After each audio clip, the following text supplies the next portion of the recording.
life was torn beyond repair. I felt so alone, see no one cared. You came along, gave me a song to ease the pain and erase the strain.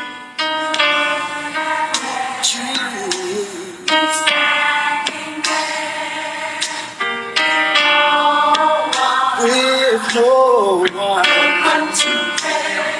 but you promised me.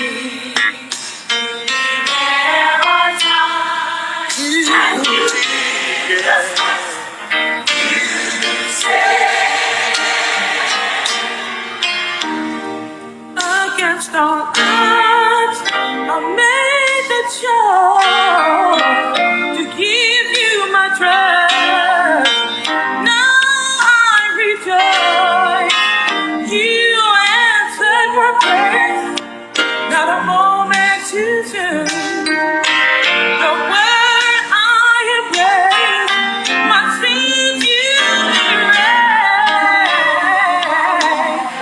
You could have left me, Lord, with no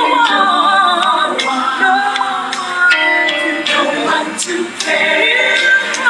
You promised me you'd be there on time. Oh, and you did just what you said.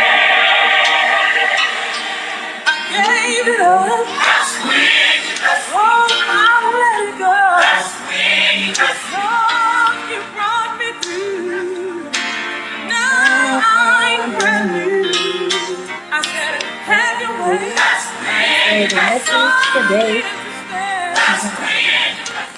The message today is word of the mind and heart. Alright?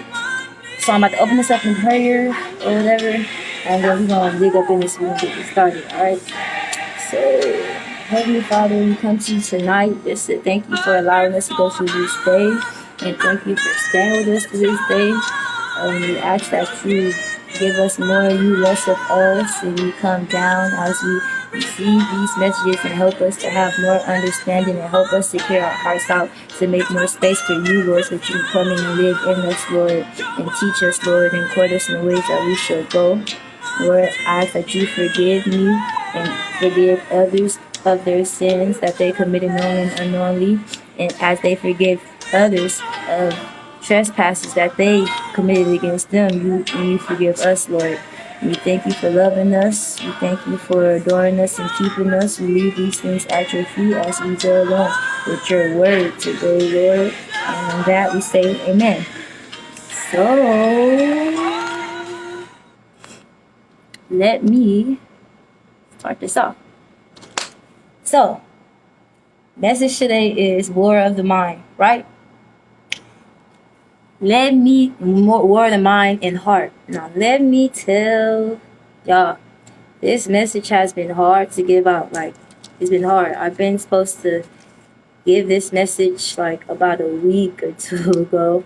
I've been working on this message, for about 2-3 weeks now. And it's really been hard to give it, to be real with you.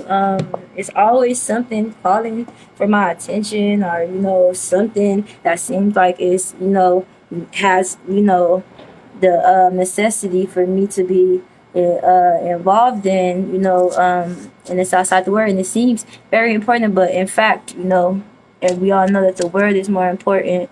So here I am, and this is a long message. So that's why it says part 1, because this message itself may even be split, but I will be going live, and I will be speaking on the war of the mind and the heart, and I'll be speaking on the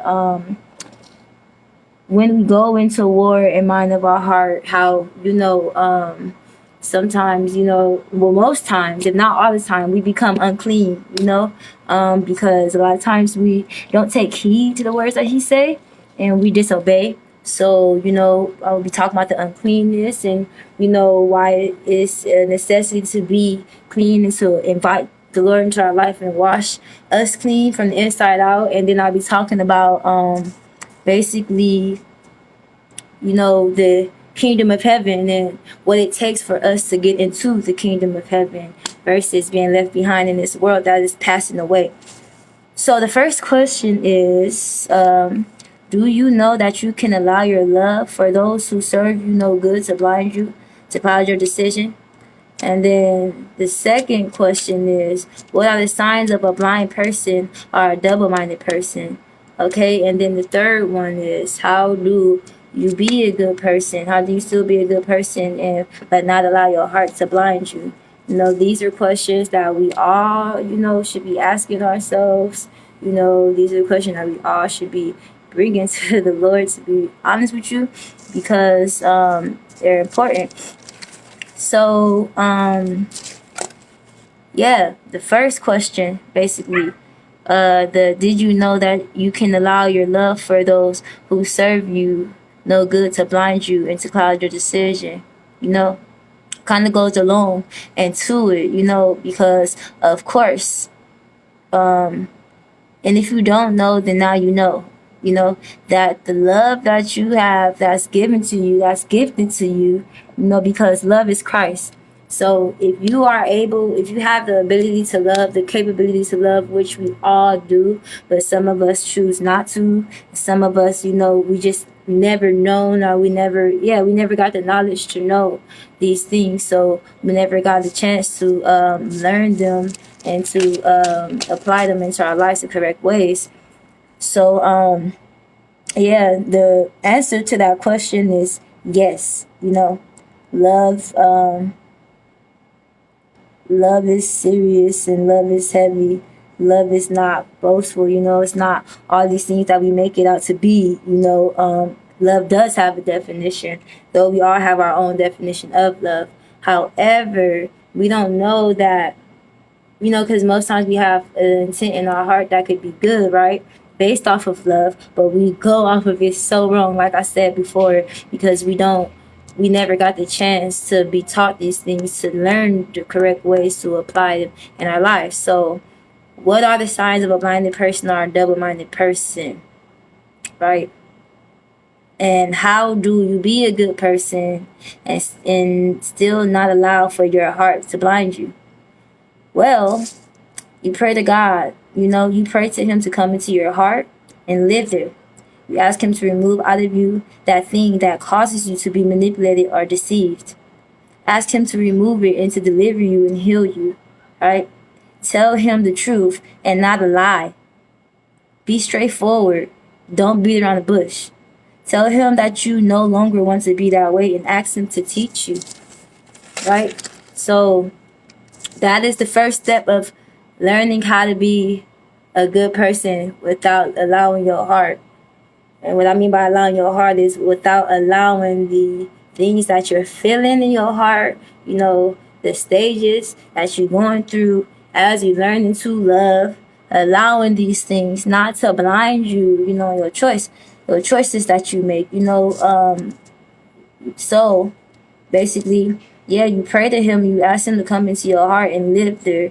You ask Him to remove the things in you that's causing you to be that way, that's causing the manipulation to be successful and the deceit to be successful, You ask Him to remove that and to deliver you. You don't just say remove it and not get delivered.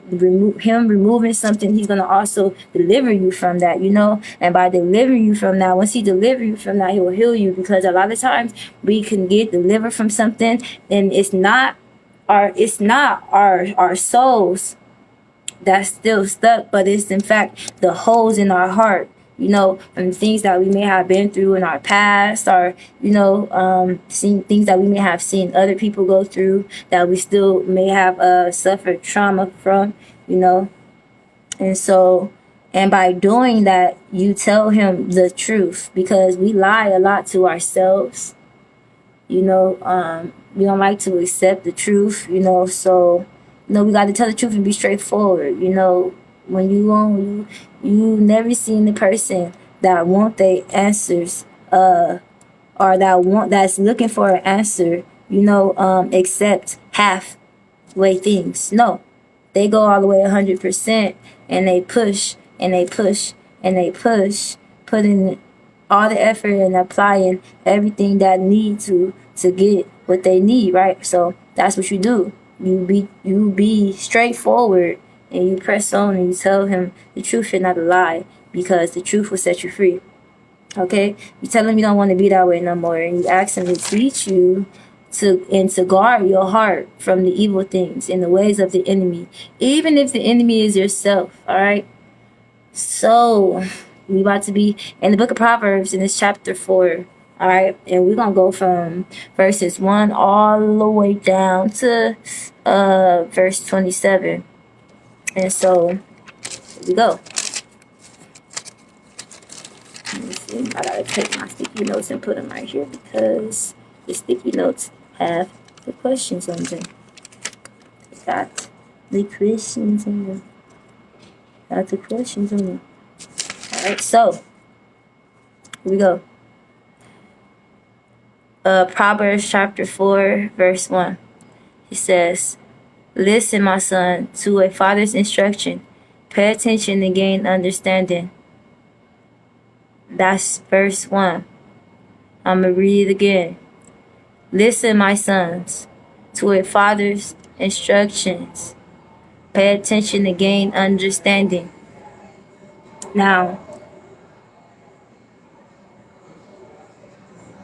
this is how we find out basically what a double-minded person is. What creates a double-minded person, all right? What creates double-mindedness in a person, and what causes that person to be blind, by those things, right? Because one thing, when I read this, when he says to listen, to your father's instruction, to pay attention, to gain understanding. One thing I know about this generation, and that we have down packed, is instead of taking the values that were once taught and applying it, we make up our own rules and values, and it become the source of knowledge and wisdom, which we use to try and gain understanding of and take instruction from. And so we have the old and new, and that's true. We have the old, and then we have this new generation, forming, and if you look at that for a second, if you just take a step back and you look at that for a second, you begin to see why there is no change for the better of ourselves or for the next generations to come. It's just like a repeat, and it's getting worse and worse. It says, and because he says to listen to your father's instructions and pay attention to gain understanding, but the true father who's sovereign over everything that quality of the earth is, and you just going off of like your regular physical father that God gave you, and if he don't know any better, because like I said, it's generational, then you're going to be doing these things, acting off of their knowledge and their wisdom, and trying to use that to gain understanding and instruction, and you will see that there's no change in that. You'll see that there's no better for ourselves. And then so this is why you look on to the next generation within the generation that you're in, and you have no hope. You see nothing but failure. You see nothing growing there, So then we hit to verse 2. He says, "I give you sound learning, so do not forsake my teaching." Verse 3, he says, "For I too was a son to my father, and still tender and cherished by my mother." Which means that he once was a child before. And who is he? This is the Lord. Okay? So first and foremost, we got to learn who the Lord is. If you don't know, you need to know. Okay? And if you do know, you need to take him serious. Because he gave you a mother and a father, of course, but above them is him. So that's important.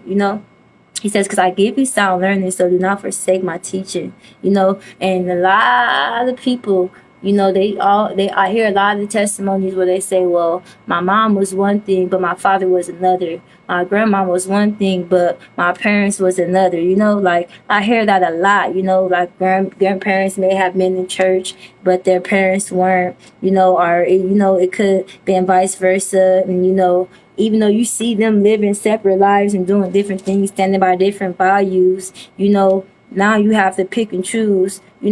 because you're taking all of this in as you grow. Now you have to pick and choose what you want to go by, what you want to live by, what you want to follow, how you want to be brought up, because it said here, that he once was a child, still young, when he says, for I too was a son to my father and still tender. Well, it is tender, we like to use that word in a bad way, when somebody older sees somebody my age, they call me tender, they call me young and tender, right? So we're not going to play or undermine nothing because it's coming from the Bible, because we use these things every day, but we go based off our own knowledge and wisdom. So once again, when he says that, he's declaring not only that he was once a child, and not only that, he was still young in these times, but that he didn't be self-righteous. He didn't do things, in his own likeness, or that what he saw and, other cardinal things, but what he saw and what he was taught by his father, which is God, So then we go and, we start to talk about how he kept his father's instructions, because it's mentioned, like I said, in our generation, it's down pat, that we don't follow what, we were taught by. And what I mean by, that our values, the values that we stand on now, are in fact not the same values that we stood on before. This is why you see a lot of times in the holidays, families don't come together. This is why you see broken up relationships everywhere, and you see everybody dying along with the world. But let me not skip ahead. So he says he kept his father's instruction, and that produced great fruit, So verse 4, then he taught me, and he said to me, keep my commands, and you will live. Our generation is cursed, and we're cursed for being rebellious and transgressors. If you don't know the definitions to rebellious and transgression, then I'm going to give them to you. Being rebellious means showing a desire to resist authority, control, or convention. A person, city, or state engaged in opposition or armed resistance to an established government or ruler. So when we take the definition of rebellious and we add it up to the life that we've been living today, you don't see no much of a difference, right? I'm going to repeat it again. Rebellious, the definition of rebellious, you can type it up yourself and look it up. The definitions of rebellious is showing a desire to resist authority, control, or convention. Convention. A person, city, or state engaged in opposition or armed resistance to an established government or ruler. So in our generation, we pick and we choose every day by what we put our feet on, by what we put our mouth on, by what we put our hands on, by what we let our minds be and boggled on, by what we let our eyes be,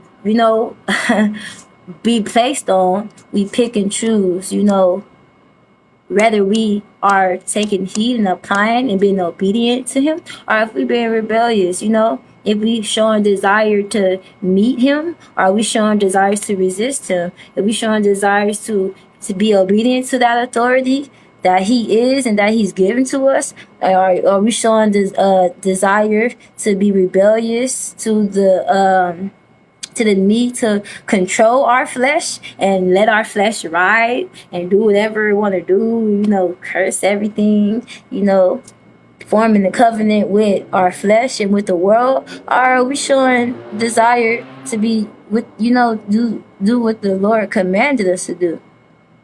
Covenanting, a way in which something is usually done, especially within a particular area or activity. An agreement between. So basically, covenanting is the agreement that you make, whether it's between you and God or between you and the world, which is everything is in the world is Satan. Everything. Even though God is sovereign, everything He gave him. He allows him to do these things. You still have to choose what you're gonna walk in. So when it comes to forming a rebellious covenant, and you know, that's you literally going against the way in which it's usually done, you know. And you doing it not only some people could be doing it in particular areas, or some people could just be doing it all around. And so this is where we get this what are the signs of a blinded person or a double-minded person, because that's the first two signs of a double-minded person, you know, or a person that is blind. They're rebellious, like, you know, they're rebellious, like, you know, they show them signs, you know, they're rebellious, and in fact they are in agreement with the world, they're in agreement with their flesh, they're in agreement with the enemy, whether it is being somebody that's in hell or it's being literally yourself. Like sometimes the enemy is not even the devil, but it's ourselves first, because he can't force you, but he can influence you. And if you don't know the true definitions, and if you don't understand the Lord's wisdom and knowledge, you know, versus this cardinal stuff, then you're gonna fall victim, you know. And this, let me give you a few examples. Look at our government. Look at our government. Look how the government is, and how, you know, they promoting everything that they promoting around here. You know, they promote things that is not of the Lord. You know, the government laws are set up to go against the laws of the Lord. You know, it's set up to give opportunity of rebellion. It's set up to give opportunity of these things. And remember, all opportunity is not good opportunity. You know, look at the schools. The schools don't even teach you things like this. Instead, they teach you things of this world, and they get you trained up to go out into this world and, you know, be compliant to the world, instead of teaching you things, you know, that you really would need, you know, to get you where you need to be, not just temporarily here, because these things are going to pass away, but eternally. You know, especially if you stand to raise them up while they're young, while they're kids, while they're babies. It's important that we look at these things, you know, because this is how this is how we make the decisions that we make, right? So when we look at our government and we see what they're doing, and we see how they're doing it, and we see that they don't line up with what you say. When we look at the schools, you know, and what they're teaching us, which is not this, we can understand why we already kind of trained up. And then let me take it deeper, a little bit deeper. It even starts in our own homes, you know. When you're young, everybody can remember when they were young how we used to be, you know. When you're young, it's important what happens in your home. You know, it's important what you allow in your home. It's important what you're teaching your kids, you know, because they have to go out into the world. They have to go to school, you know, they have to do these things.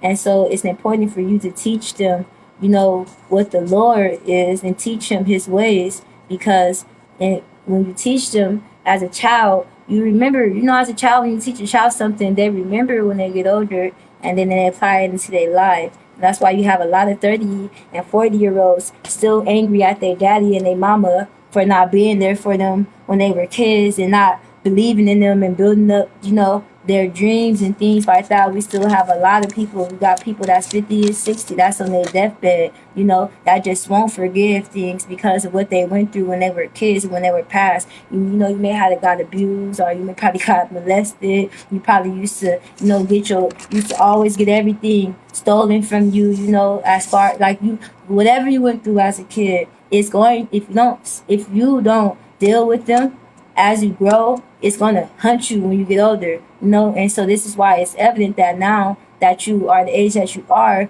you still think back at what you went through, you know, when you was in second grade, or what you went through when you was in fifth grade, or when you was in high school, you know. So that's important. That's important, you know. That's very, very, very important. So, you know, to be a transgressor is to violate command or law, to go beyond limits set, to overmind or overstep something. You ever had your kid, after you told them, you ever had your kid come ask you something, oh, mommy, could I have some juice? Right? And you tell them no. And then they go and they ask their cousin or auntie or uncle that's in the same house as you. And they tell them yes. So then they go and they get the juice, and then you catch them. And you like, didn't I tell you not to get that juice? I told you no. And they like, but they told me to do this. And you like, but I'm your mama, and I told you not to do it. But you did. You went behind my back. And you asked somebody that you knew would tell you what you wanted to hear. And you did it. And so now, and then they get punished for it. Well, that's how God is. That's what he means with us. We here, especially women, we're literally like, what's part of the iniquity is the transgression. And once again, definition of transgression is to violate a command or law. How does transgression apply to being rebellious and covenantation? Because if you are going against authority, and you have the desire to do so, and then you are in agreement against whatever that authoritative figure stands for, then you are transgression. You're a transgressor. You are violating what is commanded or what is the law. But remember, the government always goes against the law of God. I'm gonna make that clear. That's real life. And this is how you open the doors to the enemy that you can't shut alone. This is how you become blinded and double-minded. So that's the third key point, So we said the first one is to be rebellious and to be in agreement and to be in violation, And when you do these things, you're undermining and you overstepping boundaries, which is opening doors to things that you can't shut alone. Because first of all, you don't have the knowledge to. You don't have the knowledge to. You don't have the strength or the faith to believe anything else than what you are set up to believe. Verse 5, book of Proverbs, chapter 4. Get wisdom, get understanding. Do not forget my words or turn away from them. Verse 6, do not forsake wisdom, and she will protect you. Love her, she will watch over you. Our generation say, if you knew better, you do better. Because no one can save you from a lot, right? So that's why we say that, but we don't know that we just got like I said in the beginning, we take the things that was given to us before, and we take what we want from it, and we make our own stuff. But he says to get wisdom and understanding, and don't forget his words or turn away from them. He says, it's written right here, do not forsake wisdom, and she will protect you.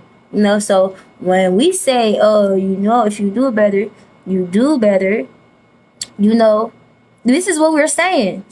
If you knew better, you do better. Meaning you should not reject what you know. And if it's a wise thing, you should apply it, because it'll get you where you need to go. It'll get you farther. If you keep rejecting what you know is the right thing to do, then what you're going to be? Stuck in the place that you're in, stuck in the hell that you're in, burning in that fire that you're in, needing and depleting for you to be rescued, right?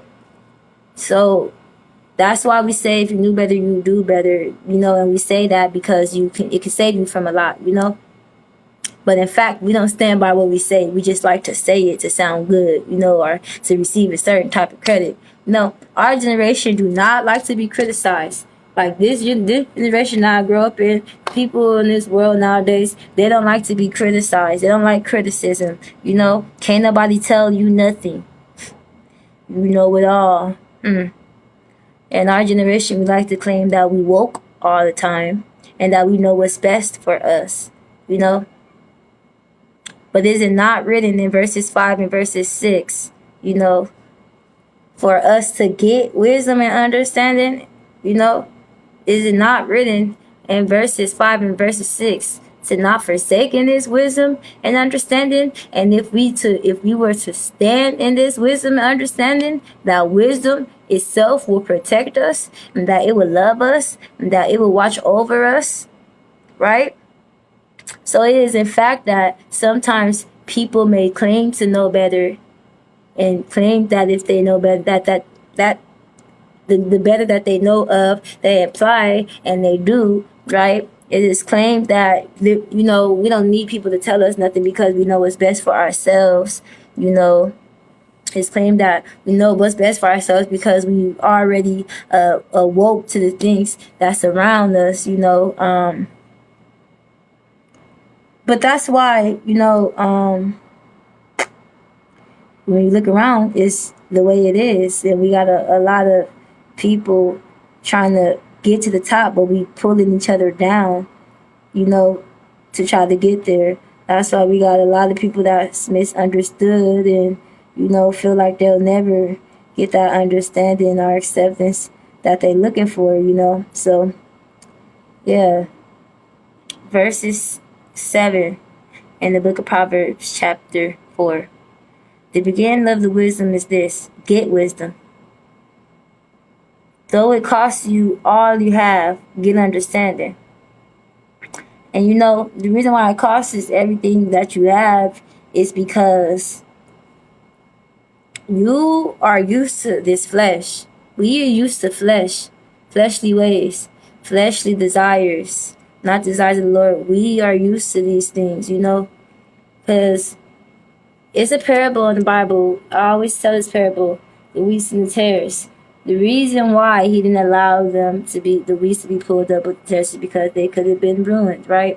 So this is why segregation and stuff like that is not good with that separation, you know, because look what happened with segregation and separation. It ruined us, right? So he told them in the Bible, in that parable, let them go together. Let them go together, you know.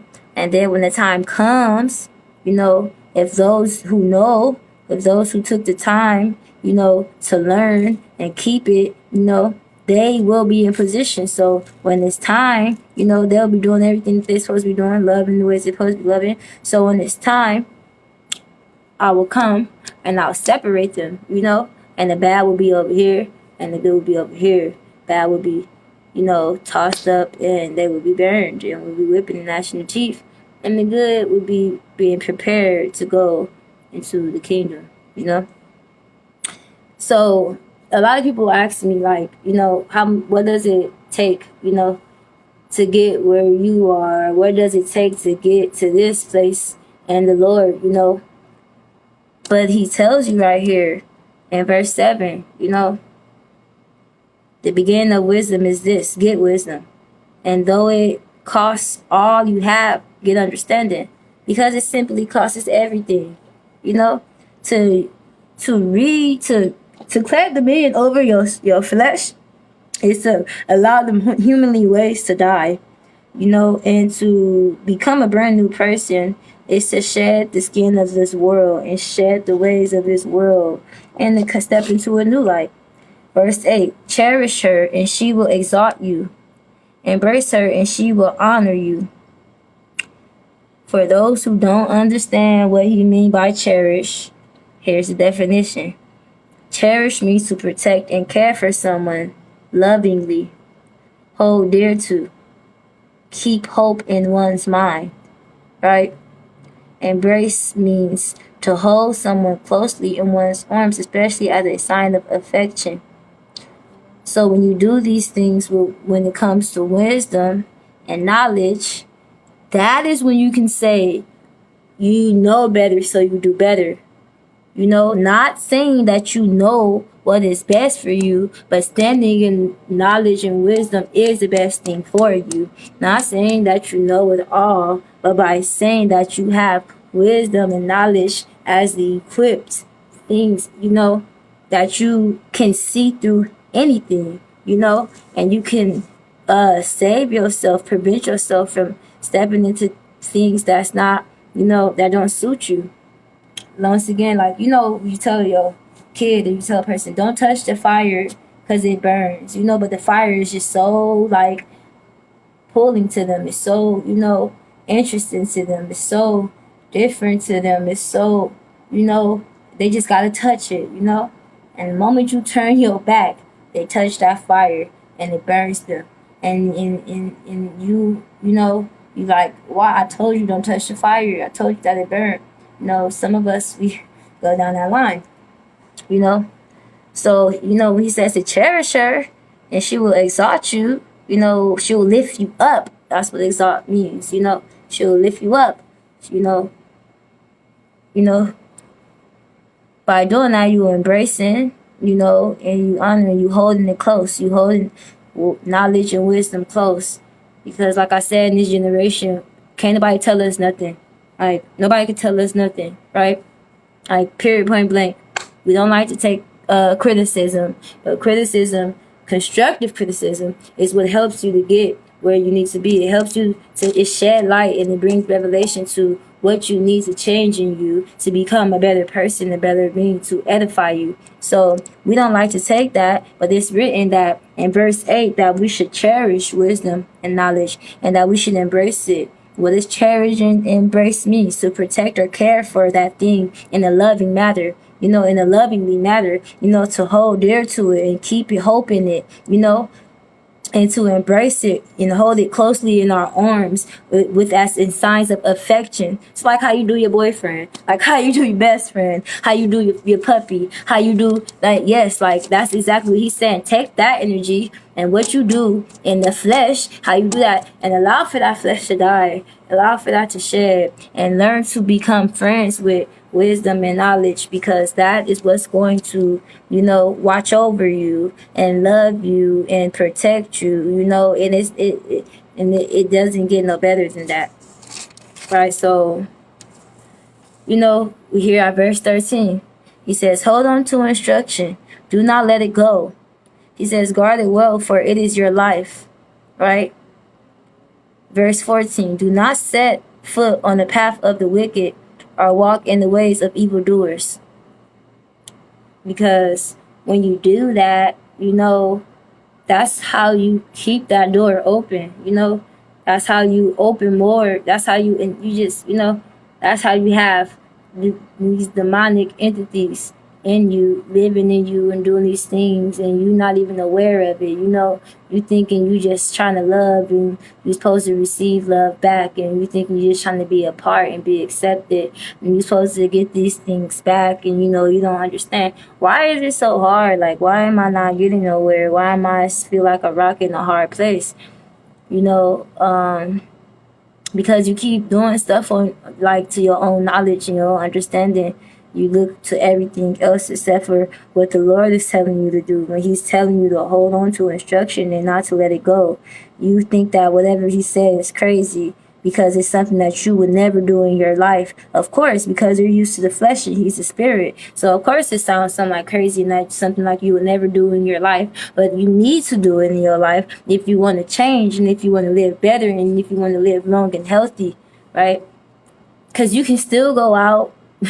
I know people, you know, who still go out. I used to do it.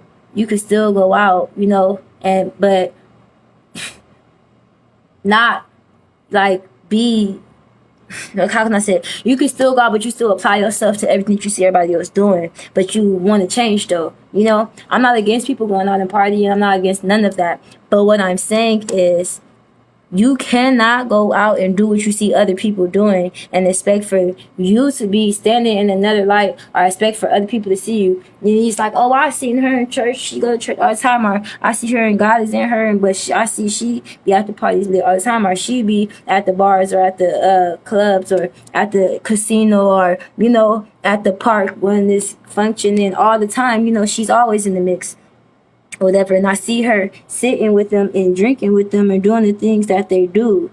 However, she's always crying about how she wants to be respected, you know, of her beliefs and how she want, you know, how she go about life. She's always crying about how, you know, these are the things that we deal with every single day. I know I do, even when I don't go out, you know. I could just choose to take myself around that person or around these things, you know. And even though I don't do the same things as them, even though I remain rooted in Christ, even though I don't engage in the things I see other people engaging in, you know, even though I'm trying to lead by example, I may know that I can overstep, I can overstep the limits that's set, and I may know that I will be looked at and judged upon that thing. So I just want to include myself at all. So you won't see me in no pictures. You won't see me at no parties. You won't see me doing none of that. Not to get nothing of approval from y'all, but it's because he says it and it's written that he looks at that and he judges you upon it. Yes, he see them doing it too. And they got their own problems with him. They ain't gonna handle that. He gonna handle that. But you need to make sure that you stay in it. You need to make sure that you hold on to that instruction and don't let it, you feel me? Don't let it go away. You need to make sure that you guard it well. You need to make sure that it's the head of your life, because it is your life. It's for your life. Don't not set your foot on that path of the wicked or walk in the ways of evildoers. Don't do that. Because one thing you need to know in the Bible, and like I said, I'm not against people who party and stuff, but one that claims himself wise, but drink of wine and beer and allows themselves to be led astray was never wise to begin with, right? Because it's written, verse 14, right? Chapter 4 of the book of Proverbs. Open y'all Bibles, man. For real. It says that do not set your foot on the path of wickedness or walk in the ways of evildoers. That's straight up. We just explained it, right? Okay. So this is another thing too. I'm gonna use another example because I'm gonna get off the partying. Just you being a good person. But if you like a person that stay in church and you don't party, okay, well, do not allow yourself, just because you've been hurt before or because of you hurt a person and you feel that conviction in you, to bite at them because of that emotion that you feel flowing through your heart. No, you don't do that. You don't do that. And just because I'm supposed to be this good person and God says to be loving, that doesn't mean you have to tolerate everything that comes in your pathway. But what you can do is separate yourself and apply something better to edify you. And you continue to walk that walk and be that leader that you call to be. And what is meant will fall in line, and what is not will fall away. Right? All right, so verse 15. Avoid it. Don't travel in it. Turn from it and go your way. I'm going to read that again. This is chapter 4, the book of Proverbs, verse 15. Avoid it. Don't travel on it. Turn from it and go your way. So how do you deal with things? When you out here every single day, living, from the moment you wake up to when you go to sleep, no matter who crossed your pathway, when it's bad, you don't have to tolerate it. You're not God, so you don't have to do these things and try to make or force this person to accept you at all. Actually, you can just separate yourself from that flock. And you can start to apply things that's going to better you. Not for their attention or their approval, but for you to get where you need to be, because it's just that serious. It's just that serious. It's crazy because verse 16 says, for they cannot rest until they do evil. They are robbed of sleep, till they make someone stumble. You ever hear yourself or hear other people say, well, that's my friend, when somebody come, you have a person that come, and you tell them something that you want to do, Maybe you want to be like a doctor or a lawyer, or you want to go and you want to be a singer, or you want to be a model, or maybe you want to be a minister, or maybe you just want to go closer to God, But that person is like, hey, come on, let's go to this party, or hey, come on, let's go and do this and that, and they steady bringing you things and inviting you or trying to influence you to do other things outside that. They laughing at you, they calling you crazy and psycho, they telling you, they disapproving everything that you saying to be the truth, even though it's the truth, and you got people that really do know the difference, and you got people that God is coming through and they telling you, that you need to separate yourself, because a corrupted mind can destroy somebody that's wise, if you allow yourself to sit there with them and eat with them and involve yourself with them. It can destroy somebody that's wise if you be around it for long enough. This is why he tells you, don't travel on it and turn away from it and go your way, because it's like a crackhead. Like, straight up, it's like a crackhead. you a crackhead get a one thing, and I'm not trying to say it to make fun. We are literally all like as a flesh learning with the spirit in us, and we are the flesh, and they literally just don't go together at all. Like, but one is meant to claim the man over the other. If you've been living in your flesh the whole time, you're gonna be going through withdrawals once you stop doing the things that you used to do in your flesh. In the beginning, it's not gonna be easy. It's really gonna be hard, and you're gonna be getting attacked. You're gonna be going through withdrawals. What goes through withdrawals? The person that has an addiction, or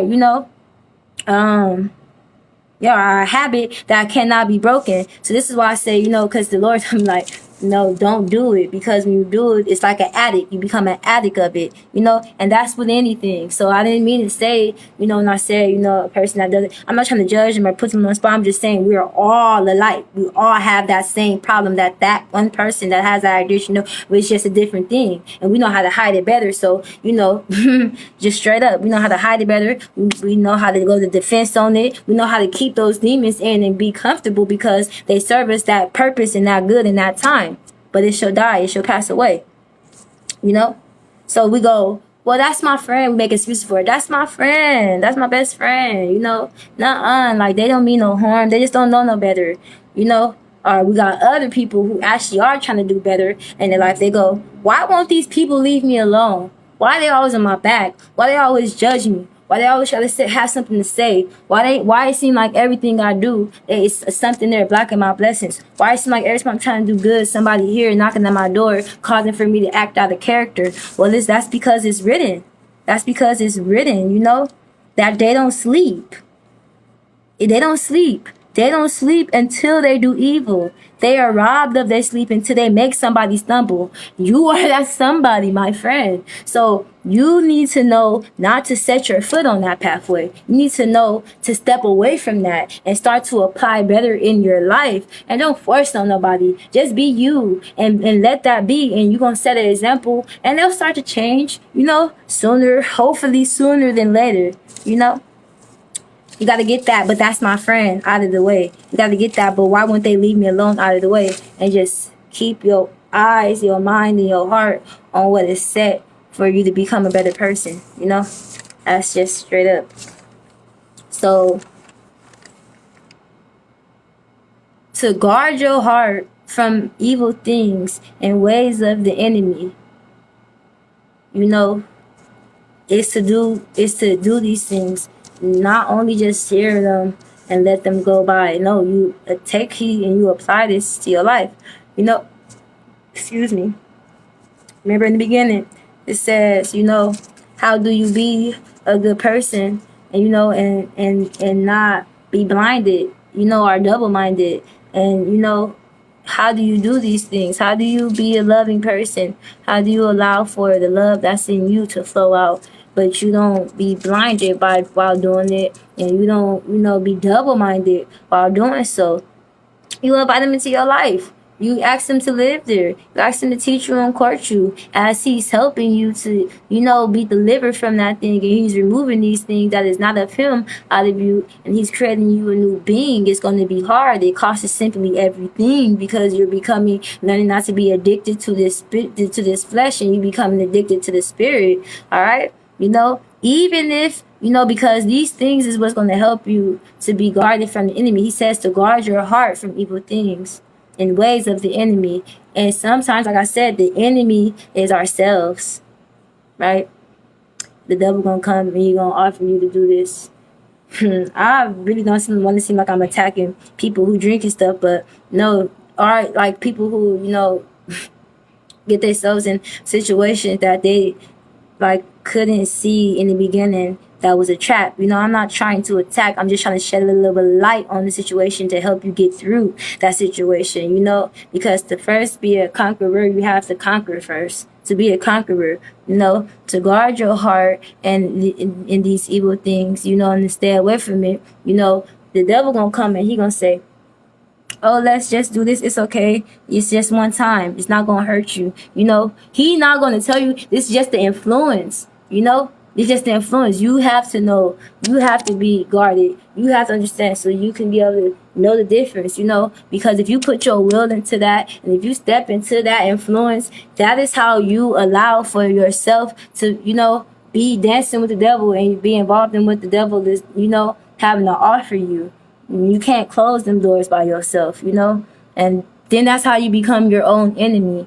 And it's not even about him no more. It's about you needing to humble, come to the realization that you need to be humble, because he can't force you. He can influence you. So by his influence, you need to be able to call that out. If not, you're gonna fall victim. Period. Proverbs, let me see. Proverbs verses 10 in the book of Proverbs chapter 4. He says, "Listen to my son, accept what I say, and the years of your life will be many." How do you do that? That's going back on embracing and, cherishing, knowledge and wisdom. How do you do that? How do you listen and accept what you say, to receive more years in your life? How do you do that? By having no hate in your heart. Like, the spirit of love does not hate. Like, even though hate is rooted from a person once experiencing a form of love before. Let's get that right. A person can't hate unless they've experienced a form of love before. Not necessarily that it was the right form of love or the right love, because in the Bible there's a definition of a way to love, even though we have our own way of loving. The form of hate is literally surfaced off of experiencing a way of love. A way of love. Like I said, it may not even be the way of the Lord, but it's your way. A lot of people out here loving in their own ways, but in fact, that's not the way. So you have no hate, okay? You don't know. You come to understand that you don't know it all, right? This is how you don't wrestle against these things. You don't wrestle against the wisdom. You don't wrestle against what he's telling you, but you accept it by not having hate, by understanding and admitting that you don't know it all, but you're willing to learn and be courted, by not fighting against the things that are said to be for the good of you, even if it doesn't feel or look like it is in that moment. Because a lot of things that come that look like it's, like bad and stuff like that, we be judging off too quickly, and it turns out to be a blessing for us. And it's even really not, he uses the bad and turns it out for our own good. So we got to keep that in mind, because like right now, I'm just closing it onto our generation, shedding some light. This generation, in the few ones before, this generation is sick and dying, and the land won't be healed because of these things, because of things like this. Because we don't want to take incline to our ears. We want to hide it in our hearts. We don't want to wash our hearts. We don't want to keep our hearts open for him to come and live. We don't want to keep our minds clear and rooted in what he says. So, what happens is we open them doors spiritually, and it just resurfaces in our physical. But we open them doors spiritually to demons, and entities that come in that causes us to be sick, spiritually and physically, and we be dying. Like we've been, like with COVID, for instance. Like COVID is not by mistake, and we got people running around getting vaccinated and stuff like that instead of bleeding the blood. I've seen too many times a person have cancer and they prayed to God. Sometimes it took a week, sometimes it took months, but they prayed to God, and guess what? He healed them. He healed them. They went to the doctor, and the doctor like, "Oh, there's no cancer." That's really crazy. This doesn't happen, Your sickle cell, lupus. It does not matter. Like, I literally mean like physical sickness and spiritual sickness. But this is a part of another message. But he had me say that right now to just put y'all on game right quick.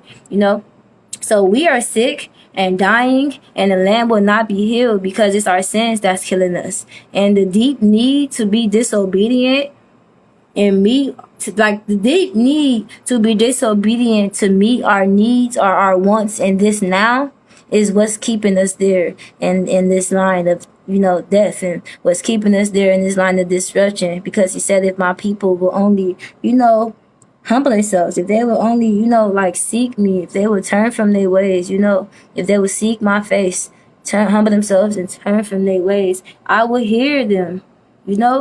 and I will answer them, and I will heal their land, you know. But because we don't do that, our land is not being healed, and we dying.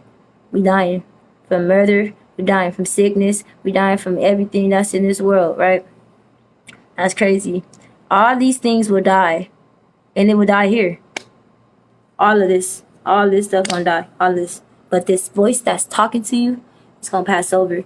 It's gonna be there for eternity. Whether it's in hell, perishing over and over and over and over, just dying over and over and over, that happens for eternity. Whether if it's in heaven and we up there rejoicing and singing joy to the Lord, praises be unto the King, the mighty, you feel me? That's what it's gonna be. So you need to pay attention and understand, you know, as dirt we were formed, and so as dirt we will return. And these things will be the things that brings persecution against us in judgment. Because what are we living by? What is given? Like, I met somebody. I haven't went out in over like a year and like almost 2 years. But I decided to go out the other night to my friend, little, turn up. It was cool. You know, I was myself. It is what it is, you know. But the point of me saying this is because I met somebody. I met a lot of people I didn't even know, right? It's somebody in particular, and they walked up, you know, and they said, "What is given?" You know, and I said, "I'm gonna take that. You know, I'm gonna take that, and I'm gonna run with that."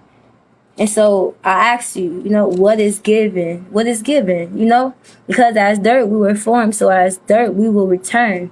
But the things that we are pertaining ourselves to, if it's not of the Lord, even if it is of the Lord, you know, that's what we're gonna have to stand against in judgment. You know, that's what we're gonna get our well done, or you barely made it, or get behind me, you know. Depart from me. That's what we're gonna get that from, you know, because if you living your life over here with money and drugs and sex, and you know, like me, for instance, I used to get a lot of tattoos and stuff, you know, defiling my temple, you know, like just doing these things. Or you living your life thinking that, oh, if I just do all this good work, but I never keep it in my heart and install it in my heart and really have love in my heart, you doing all this stuff, then guess what? That's what's gonna be persecuting you once you get up there in judgment. It's gonna all be right there. You're gonna already know what you did. You're gonna know what you did. Depart from me. I don't know you. I don't know you, you know. That's what it's gonna be.